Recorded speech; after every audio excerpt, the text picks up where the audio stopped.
గన్నవరం వంశీ పాపాల పుట్ట బద్దలైంది. తాడేపల్లి డెన్ జగన్ 2.0 నీ డైరెక్షన్లో నీ కనుసన్నల్లో పనిచేస్తూ ఉన్న బ్రోకర్ వంశీ కటకటాల పాలయ్యాడు. పెద్ద సైకో డైరెక్షన్లో చిన్న సైకో కటకటాల పాలయ్యాడు. బచ్చుల అర్జునుడు గన్నవరం ఇన్ఛార్జిగా పనిచేస్తూ ఉన్న సమయంలో చావు బతుకుల్లో హాస్పిటల్లో ఉన్న సమయంలో ఈ సైకో బ్లేడ్ బ్యాచ్ వైసీపీ నాయకులతో వందలాది మంది వైసీపీ సైకో బ్యాచ్తో గన్నవరం పార్టీ కార్యాలయం మీద దాడి చేయించటమే కాకుండా దగ్గరుండి కార్లు తగలబెట్టించి ఆఫీసును తగలబెట్టి ఎన్ని అరాచకాలకు పాల్పడ్డారు, ఎంత అరాచకానికి పాల్పడ్డారు. స్వయంగా అక్కడ ప్రజలందరూ కూడా జగన్ రెడ్డి మొన్న ఎన్నికల్లో వంశీని ప్రజలకు పరిచయం చేస్తూ మంచివాడు, సౌమ్యుడు, నాకు స్నేహితుడు, మంచి స్నేహితుడు అంట. 33,000తో ప్రజలు ఓడించారు. అన్నం పెట్టిన పార్టీ, కన్న తల్లి లాంటి పార్టీ విజయవాడ పార్లమెంట్లో ఓడిపోతే నీకు రాజకీయ భిక్ష పెట్టి గన్నవరంలో తెలుగుదేశం పార్టీ కార్యకర్తల నాయకుల కష్టంతో శ్రమతో గెలిచి 2 సార్లు పార్టీ కార్యకర్తలకి నాయకులకి వెన్నుపోటు పొడిచి శ్రీరంగ నీతులు చెప్తావా? నువ్వు చేసిన అరాచకాలు, నువ్వు చేసిన దోపిడీ, భూ కబ్జాలు, విమానాశ్రయం బాధితులు, అక్కడ భూములు ఇచ్చిన బాధితులు వాళ్ళ భూములు కూడా కొల్లగొట్టి గ్రావులు అమ్ముకున్నావు. సెంటు పట్టా పేరుతో పేదవాడికి ఇచ్చిన పొలం కూడా 10 లక్షలది 50 లక్షలకి ప్రభుత్వానికి అంటగట్టి మళ్ళీ మెరక పేరుతో 100 కోట్లు దోపిడీ చేసావు. పోలవరం మట్టి, పట్టిసీమ కాలవ, పందికొక్కుల్లాగా నువ్వు నీ అనుచరులంతా కూడా దోచుకున్నారు. బ్రహ్మలింగం చెరువు, దేవుడు బొమ్మలు కూడా అక్కడ, దేవుడు విగ్రహాలు, పురాతనమైన దేవాలయం. హైకోర్టు కూడా చివాట్లు పెట్టి మొట్టికాయలు వేసింది మీకు. ఆ బ్రహ్మలింగం చెరువు మట్టి, ఆ పోలవరం గట్లు మట్టి, పట్టిసీమ కాలువలో పోలవరం రైట్ కెనాల్ గ్రావెలు పందికొక్కుల్లాగా 100 కోట్లు దోపిడీ చేశారు. ఇవన్నీ కూడా విజిలెన్స్ ఎంక్వైరీలో ఇమ్మీడియట్గా కేసెస్ బుక్ చేయాలా? ఇటువంటి అరాచక శక్తులు, ఇటువంటి సైకోలు, ఇటువంటి దోపిడీ కార్యక్రమాలు చేసేవాళ్ళు ప్రజా జీవితంలో ఉండటానికి అనర్హులు. మీ పాపం బద్దలై ఫిర్యాదుదారుణ్ణే కిడ్నాప్ చేసి సాక్ష్యాలు చెప్పిస్తావా? చట్టం అంటే గౌరవం లేదు, వ్యవస్థలంటే గౌరవం లేదు. పెద్ద సైకో జగన్ అయితే చిన్న సైకో వంశీ. ఇదా నీ 2.0? ఇదా నీ అరాచకాలు? ఆ పాపాల ఫలితమే నీ అరెస్ట్ వంశీ. చట్టబద్ధంగా అర్ధరాత్రి పూట పోలీసులు గోడలు దోకలా, కరోనా సమయాల్లో డైఫర్లో నేచర్ కాల్కి వెళ్ళమని చెప్పలా పోలీసులు, లేకపోతే కొల్లు రవీంద్రాన్ని అరెస్ట్ చేసి తప్పుడు కేసులు పెట్టి 70-80 రోజులు జైల్లో పెట్టలా, అక్రమ ఎన్ని చేయించావు? నరేంద్రని కరోనా టైంలో చేయించావు, అచ్చెన్నాయుడిని ఫైల్స్ ఆపరేషన్ అప్పుడు చేయించావు. ఇవాళ సంకల్ప సిద్ధి. ఎన్ని కోట్ల కుంభకోణం అది కూడా బయటికి రావాలా? అరే పుచ్చలపల్లి సుందరయ్య గారిని ప్రాతినిధ్యం వహించిన నియోజకవర్గం గన్నవరం. అటువంటి నియోజకవర్గంలో నువ్వు చేసిన పాపాలు, కుట్రలు, కుతంత్రాలు, ఎన్ని దందాలు, ఎన్ని భూ సెటిల్మెంట్లు, ఎన్ని వందల కోట్లు బ్యాంకుల నుంచి డ్రా చేశావు. హైదరాబాద్లో అవ్వచ్చు, ఇక్కడ అవ్వచ్చు, 2 రాష్ట్రాలని భూదందాలన్నీ, ఇవన్నీ కూడా బయటికి రావాలా? ఈ దోపిడీ కార్యక్రమాలన్నీ బయటికి రావాలా? ఈ మట్టి మాఫియా ఎంత దోపిడీ జరిగిందో బయటికి రావాలా? ఒక్కొక్క మండలానికి ఒక్కొక్క దళారిని పెట్టాడండి.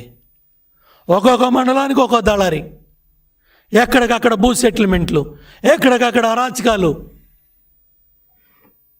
9 నెలలుగా ప్రతి ఒక్క కార్యకర్త, నాయకుడు కూడా ఇటువంటి దోపిడీ చేసిన వ్యక్తులు, ఇటువంటి అరాచకాలు చేసిన వ్యక్తులకి కటకటాల పాలవ్వాలని కోరుకున్నారో, నీ పాపం బద్దలై నువ్వు చేసిన దుర్మార్గానికి, నువ్వు చేసిన ఈ కిడ్నాప్ భాగవతానికి మూల్యం చెల్లించుకొని నీ 2.0 జగన్ రెడ్డి నీ డైరెక్షన్లో నీ వంశీ ఇవాళ కటకటాల పాలయ్యాడు.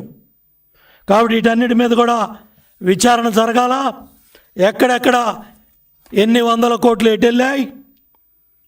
బ్రహ్మలింగం చెరువు అవ్వచ్చు, ఎయిర్పోర్టు భూములకు సంబంధించిన దందాలు అవ్వచ్చు, భూ కబ్జాలు అవ్వచ్చు, క్యాసినోలు దందాలు అవ్వచ్చు, మొత్తం ఉభయ రాష్ట్రాల్లో నీ దందాలన్నీ కూడా, నీ కార్యక్రమాలన్నీ కూడా, నీ దోపిడీలన్నీ కూడా రంగబాబు అనే నాయకుడి మీద దాడి చేయించి కేసులు పెట్టావు.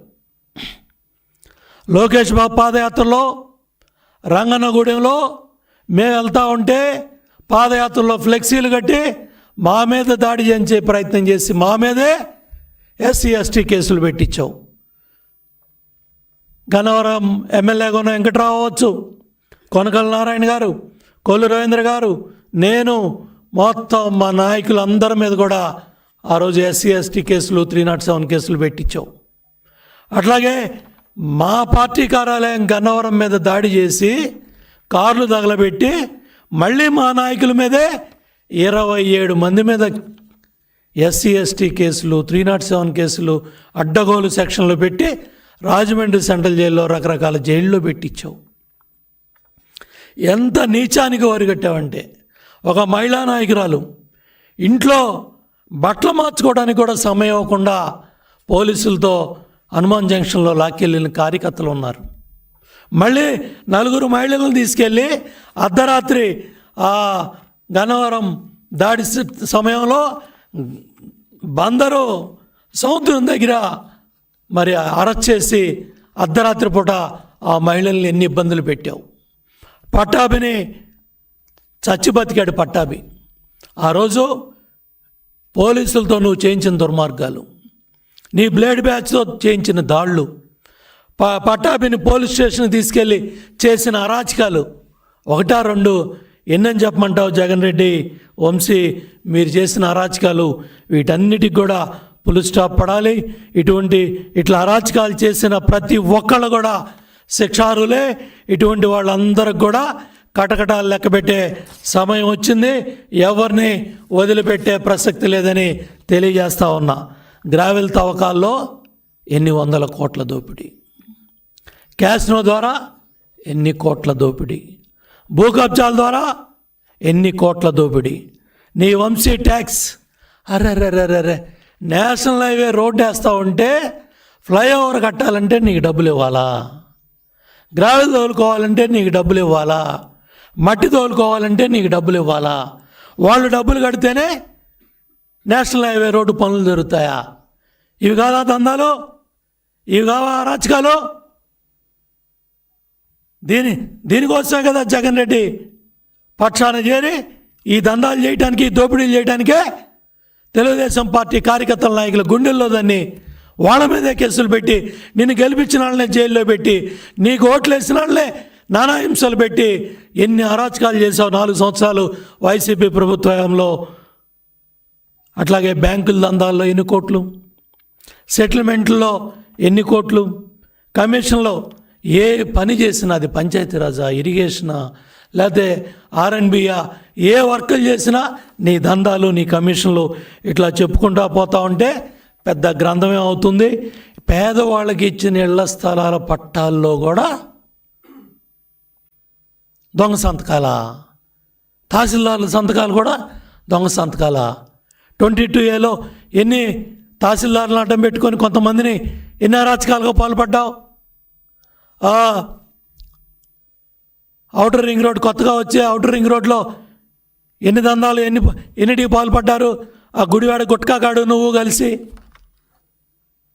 ఆ రేషన్ దొంగ పేరు నాని, గుడివాడ గుట్కా కొడాలి నాని, అట్లాగే ఈ పిల్ల సైకో వంశీ, వీళ్ళు ముగ్గురు కలిసి జగన్ రెడ్డి పాలనలో వీళ్ళు చేసిన దందాలు కానీ, పైరువీలు కానీ, కబ్జాలు కానీ ఇవన్నీ కూడా విచారణలో ఉన్నాయి. మొత్తానికి వీటన్నిటికి కూడా మూల్యం చెల్లించుకోవాలి. వీటన్నిటికి కూడా సమాధానం చెప్పే రోజులు దగ్గర పడ్డాయి. అన్నీ కూడా బట్టబయలవుతాయి. చివరికి కంప్లైంట్ ఇచ్చిన పేదవాడు దళితుడు, అతన్ని కూడా కిడ్నాప్ చేసి సాక్ష్యాలు చెప్పించేసుకొని బయటపడిపోయి మీరు శ్రీరంగ నీతులు చెప్తారా? జగన్ రెడ్డి ఇదేనా నీ 2.0? అందుకే నచ్చించుకుంటున్నావు రోజు వచ్చి. ఏనంట మన కథ తెలుస్తా అంట. నీ కథ తెలిసే రోజులు దగ్గర పడ్డాయి జగన్ రెడ్డి. నీది కూడా, నీ దందాలు మొత్తం బయటపడతా ఉన్నాయి ఒకటి. నిన్ను నమ్ముకున్నాళ్ళు నువ్వు నీ కళల్లో ఆనందం చూడటానికి, నీ కళల్లో పైచాచిక ఆనందం చూడటానికి ఏ అయితే బూతులు మాట్లాడించావో, ఏ అయితే దందాలు చేయించావో, ఏ అయితే కబ్జాలు చేయించావో, కాలగట్లు కొట్టేశారు, కొల్లగొట్టేశారు, కోట్లు పడగలెత్తేశారు. వీళ్ళందరూ కూడా కటకటాలు పాలయ్యే పరిస్థితులు ఈరోజు బయటకు వస్తూ ఉన్నాయి. ఒక్కొక్కటి మొత్తం ఇవన్నీ కూడా ఈ మాఫియాలు, ఈ సెటిల్మెంట్లు, ఈ దందాలన్నీ కూడా ఫుల్ స్టాప్ పడే రోజులు తొందరలోనే అన్నీ బయటకు వస్తూ ఉన్నాయి. ప్రారంభమైంది. మొత్తం ఒక్కొక్కడు ఏ విధంగా సంకల్ప సిద్ధి, పేదవాళ్ళు, దాన్ని కూడా దందాగిరి చేసావు. దానిలో కూడా నీ అనుచరులు, నీ తాబేదారులు ఎన్ని కోట్లు, ఎంతమంది పేదవాళ్ళు బలయ్యారు. ఆ కేసులు కూడా బయటపడాలి. వాటి మీద కూడా విచారణ జరగాలి. ఇవన్నీ కూడా తప్పకుండా అన్ని కేసులు కూడా మొత్తం కూడా నేను ఒకటే అప్పీల్ చేస్తా ఉన్నా. గన్నవరంలో వైసీపీ ప్రభుత్వ హయాంలో జగన్ రెడ్డి ముఖ్యమంత్రిగా ఉండగా పెద్ద సైకో జగన్, చిన్న సైకో వంశీ ఆధ్వర్యంలో ఈ భూదందాల్లో కానీ, భూదోపిడీల్లో కానీ, ఈ సెటిల్మెంట్లో కానీ, ఈ దందాల్లో కానీ ఎవరైతే నష్టపోయారో, ఎవరైతే కోట్లు నష్టపోయారో, ఎవరైతే అపార్ట్మెంట్లు అప్పచెప్పి, పొలాలు అప్పచెప్పి, సెటిల్మెంట్లో బలైపోయారో వాళ్ళందరూ కూడా నిర్భయంగా పోలీస్ యంత్రాంగం దగ్గర మీరు అన్నీ కూడా అప్పీల్ చేసుకోవచ్చు, అన్నీ కూడా కంప్లైంట్ ఇవ్వచ్చు. తప్పకుండా అన్ని విధాలుగా కూడా విచారణ జరిగి భవిష్యత్తులో ఇటువంటి సైకోలు, భవిష్యత్తులో ఇటువంటి పైచాచిక ఆనందం పొంది, ఇటువంటి బూతు భాషలు మాట్లాడేవాళ్ళు, ఇటువంటి దందాలకు పాల్పడేవాళ్ళు, ఇటువంటి దుర్మార్గాలకు పాల్పడేవాళ్ళు, ఇటువంటి సైకోలు భవిష్యత్తులో ఆంధ్రప్రదేశ్ రాజకీయాల్లో ఎవడు కూడా ఇటువంటి తప్పులకి పాల్పడకుండా కఠినమైన చర్యలు తీసుకోవాలని పోలీస్ యంత్రాంగాన్ని, ప్రభుత్వాన్ని కోరుతా ఉన్నాను. ఎవరైనా సరే బాధితులంతా కూడా కంప్లైంట్ చేయొచ్చు. ఆల్రెడీ విచారణలో ఉన్నాయన్నీ కూడా తప్పకుండా కేసెస్ అన్నీ కూడా ఫైల్ అయ్యి చర్యలు తీసుకోవాలని కూడా ప్రభుత్వాన్ని కోరుతున్నాను.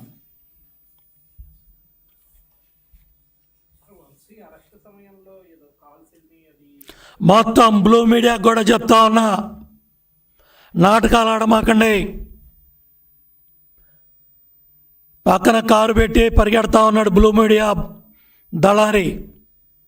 అంత అత్యుత్సాహం అవసరంలా. ఎక్కడ అరెస్ట్ అయ్యారు,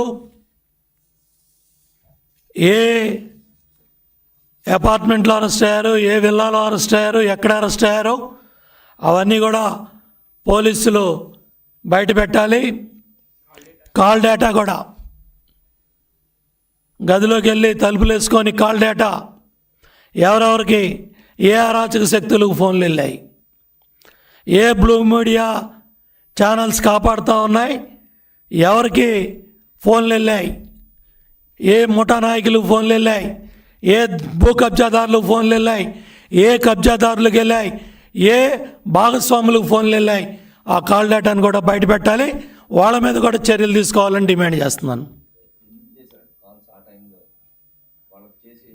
అంతా పాత్రదారులు, సూత్రధారులు. వాళ్ళ భూదందాల కోసం, వాళ్ళ అరాచకాల కోసం ఇటువంటి అరాచక శక్తుల్ని కాపాడే ప్రయత్నం చేసే బ్లూ ఛానల్స్ వాళ్ళకు కూడా చెప్తున్నాను, మీ ఆటలకు కట్టి పెట్టండి, మీ డ్రామాలు కట్టి పెట్టండి.